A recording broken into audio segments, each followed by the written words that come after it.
Alors, bienvenue. Aujourd'hui, on va plonger dans l'une des chasses au trésor les plus complexes et les plus chères au monde. Le butin, pas de l'or, non, mais l'énergie, cachée à des kilomètres sous nos pieds. On va voir ensemble comment les explorateurs d'aujourd'hui arrivent à déchiffrer les secrets de la Terre. C'est la question à 1 milliard de dollars. Et c'est pas une façon de parler. C'est un défi qui oblige les scientifiques à mélanger la géologie la plus ancienne avec la technologie la plus pointue qui soit. Alors, par où est-ce qu'on commence?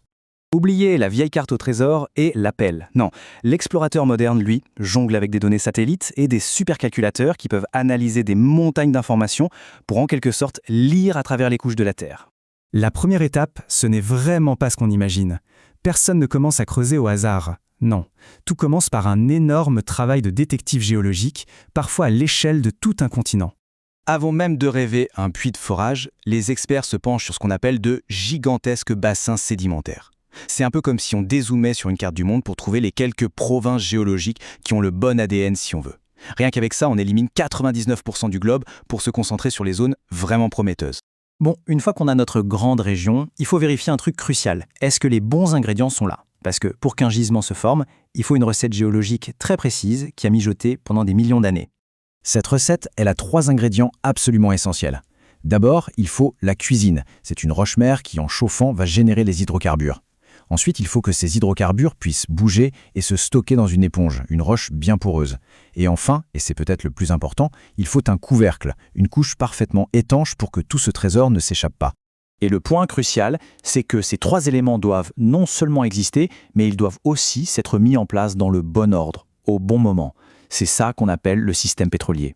Si la cuisine chauffe trop tard ou si le couvercle se casse avant que l'éponge soit là, eh bien la recette ne prend pas. Tout est une question de timing, mais à l'échelle des temps géologiques. Ok, donc on a la bonne région, on a la bonne recette, mais ça ne veut pas dire que le pétrole est partout. Non, il se concentre dans des configurations géologiques bien précises. Ce sont les pièges. C'est là que se trouve le vrai butin.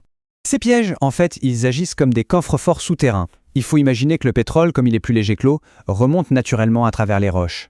Un piège, c'est simplement une structure qui va bloquer cette montée et forcer le pétrole à s'accumuler, créant un gisement qu'on peut espérer exploiter. En gros, il existe 2 grands types de coffres. D'un côté, les pièges structuraux.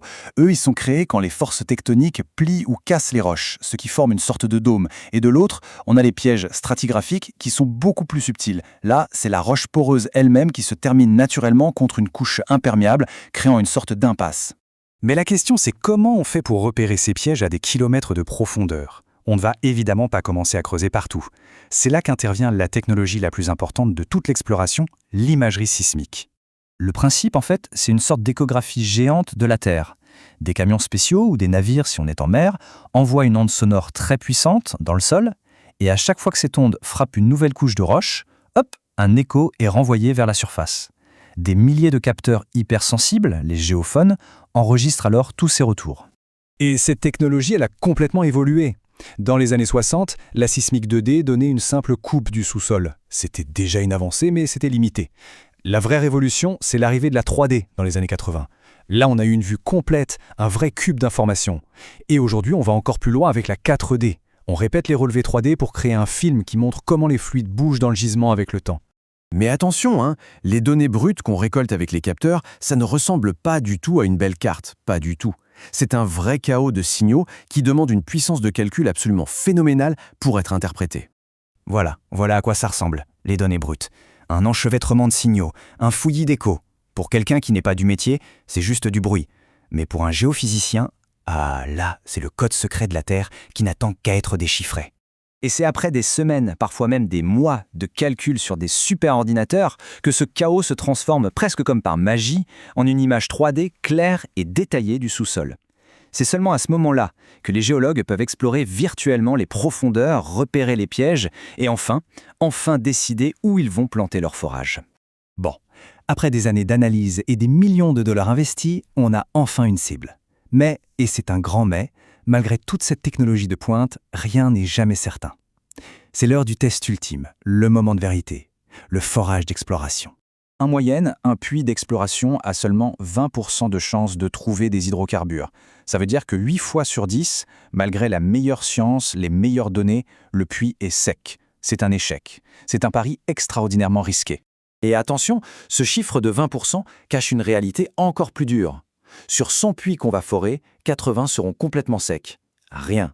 15 autres trouveront peut-être une trace d'hydrocarbures, mais pas assez pour que ça vaille le coup de les produire. Au final, il ne reste que 5 petits puits sur 100 qui mèneront à une découverte vraiment commerciale.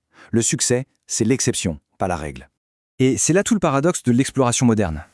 La technologie nous offre des cartes de plus en plus précises du monde souterrain, c'est vrai, mais en même temps, les trésors qu'il reste à trouver sont cachés toujours plus loin, toujours plus profonds, dans des endroits de plus en plus difficiles d'accès. La grande chasse souterraine est donc loin, très loin d'être terminée.